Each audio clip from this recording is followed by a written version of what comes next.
Here's a list of amino acids and their important derivatives.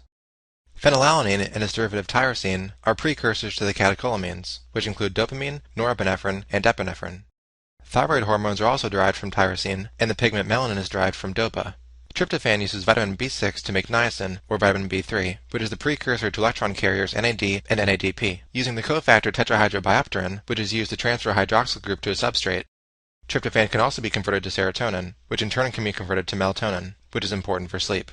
This is why people associate eating turkey on Thanksgiving with being tired after the meal, since turkeys have lots of tryptophan. B6 is also used in the conversion of histidine to histamine, which is important for the allergic response. A third use of B6 is in the first step of conversion of glycine to porphyrin. Glycine is combined with succinyl coenzyme A by the enzyme delta-aminolevulinic acid synthase to make delta-aminolevulinic acid, which is the rate-limiting step of heme synthesis. This is why B6 deficiency can cause sideroblastic anemia. Arginine can be used to make creatine, urea, and nitric oxide. And lastly, glutamate can be used to make the inhibitory neurotransmitter GABA, which also uses B6, and can make glutathione, which is an antioxidant. The catecholamines are the hormones derived from phenylalanine, which include dopamine, norepinephrine, and epinephrine. The first step in catecholamine synthesis is the conversion from phenylalanine to tyrosine via the enzyme phenylalanine hydroxylase. This step requires tetrahydrobiopterin as a cofactor, which reduces it to dihydrobiopterin. Dihydrobiopterin reductase then uses NADPH to restore tetrahydrobiopterin. The second step converts tyrosine to dihydroxyphenylalanine, or DOPA, which requires the enzyme tyrosine hydroxylase, and again uses tetrahydrobiopterin as a cofactor. In the third step, DOPA is converted to dopamine, which requires B6 and DOPA decarboxylase. This is the step that's inhibited by carbidopa to treat Parkinson's disease. Since Parkinson's is caused by having too little dopamine, do you remember why a drug that inhibits dopamine synthesis actually helps patients with Parkinson's? That's because it only inhibits this reaction outside the blood-brain barrier, which allows more DOPA to be available in the brain for conversion to dopamine. So getting back to our pathway, dopamine is then converted to norepinephrine by the enzyme dopamine beta-hydroxylase, which requires vitamin C as a cofactor. In the final step, norepinephrine is converted to epinephrine by phenylethanolamine N-methyltransferase.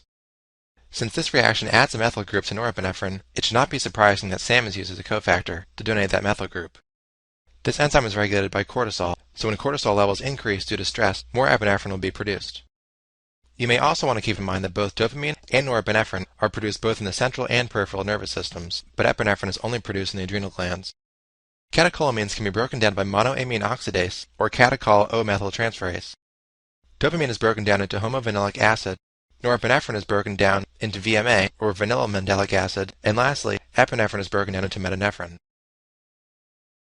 Now we'll go through some diseases that are caused by dysfunction of amino acid metabolism. Phenylketonuria, or PKU, is one of the most common enzyme deficiencies, with an incidence of 1 in 10,000. It can be caused by an autosomal recessive deficiency in phenylalanine hydroxylase, or by a deficiency of the tetrahydrobiopterin cofactor. Both of these are required to convert phenylalanine to tyrosine, so a deficiency in either results in a buildup of phenylalanine and tyrosine deficiency. The excess phenylalanine will then be converted to phenylketones, such as phenylacetate, phenylactate, and phenylpyruvate. Tyrosine becomes an essential amino acid, and if it isn't consumed enough in the diet, the catecholamines can't be produced. Remember, phenylalanine is converted to tyrosine, which is then converted to the catecholamines. Also, without tyrosine, you can't produce thyroid hormones or melanin. Consequently, these patients will have mental retardation, growth retardation due to lack of thyroxine, seizures, fair skin due to lack of melanin, eczema, and a musty body odor.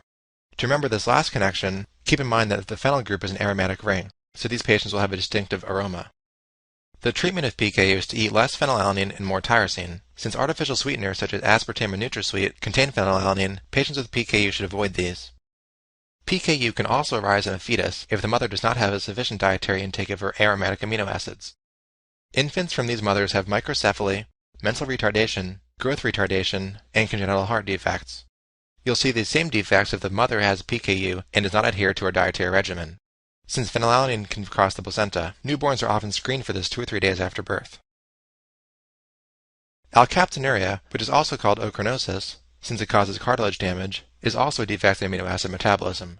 This time, the defect is in the enzyme homogentisic acid oxidase, which converts homogentisic acid to mallyl acetoacetic acid.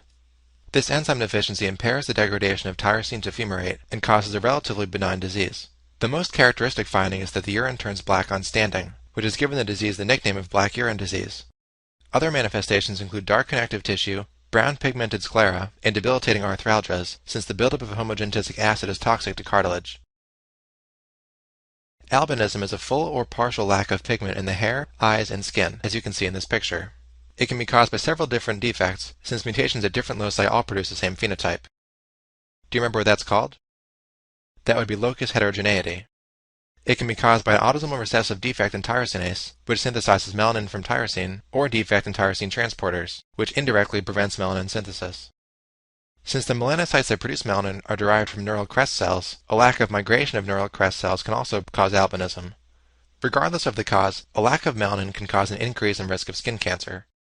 A similar disease that does not exhibit locus heterogeneity is ocular albinism, in which only the eyes lack pigment, and this is X-linked recessive. Homocystinuria literally means an excess of homocysteine in the urine. This also exhibits locus heterogeneity, since there are many genetic causes that produce the same phenotype. It can be caused by cystathionine synthase deficiency, homocysteine methyltransferase deficiency, or a decrease in the affinity of cystathionine synthase for pyridoxal phosphate.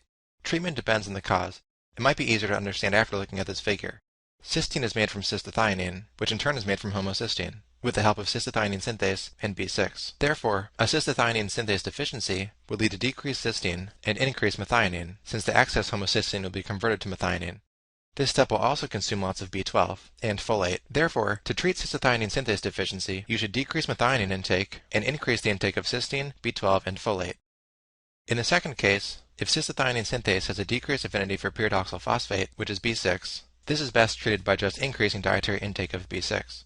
In the last case, if homocysteine methyltransferase is deficient, cysteine again becomes an essential amino acid. Patients can present with mental retardation, osteoporosis, tall stature, kyphosis, lens subluxation, and atherosclerosis. Cystinuria is a rare autosomal recessive defect in proximal convoluted tubular reabsorption of the basic amino acids, which include cysteine, ornithine, lysine, and arginine. This results in excretion of these 4 amino acids in the urine. To remember these amino acids, you can use the mnemonic cork, since the symbols for these amino acids are C for cysteine, O for ornithine, R for arginine, and K for lysine. And if you have cystinuria, you can think of needing a cork to prevent these amino acids from flowing out of the kidneys. One of the most important effects of this disease is that cysteine can precipitate and form kidney stones, which are also called cysteine staghorn calculi. Keep in mind that this cysteine, spelled with just an I, is different from cysteine spelled with an IE. The cysteine with an IE is the amino acid, whereas just one I means it's a dimer of 2 amino acids, which are connected by a disulfide bond. Patients with cysteine kidney stones may have hexagonal-shaped crystals on urinalysis. To treat cystinuria, patients can be given acetazolamide, which alkalinizes the urine. This is covered in more depth in the renal chapter. Maple syrup urine disease is another disease of amino acid metabolism, in which the enzyme alpha-ketoacid dehydrogenase is deficient. This enzyme catalyzes the catabolism of branched amino acids, which include isoleucine, leucine, and valine. You can remember these with the mnemonic, I love Vermont maple syrup, from maple trees with branches. This deficiency causes an increase in alpha-ketoacids in the blood, especially from leucine. Affected infants are normal at birth, but develop a characteristic maple syrup smell from the urine, and CNS defects such as lethargy, feeding difficulties, coma, and seizures. If untreated, this can cause mental retardation or even death in the first few months of life. The treatment is dietary restriction of all 3 branched-chain amino acids. Hartnup disease is an autosomal recessive disorder of neutral amino acid transporters on renal and intestinal epithelial cells. This leads to a malabsorption of tryptophan and decreased renal reabsorption of tryptophan. This means that patients will excrete tryptophan in their urine and not be able to absorb it from the gut. This in turn will cause B3 deficiency, since tryptophan is required to make B3, and consequently this causes pellagra, which is characterized by diarrhea, dermatitis, and dementia. You can see an example of the dermatitis part of pellagra here. Hartnup disease is best treated by administering tryptophan.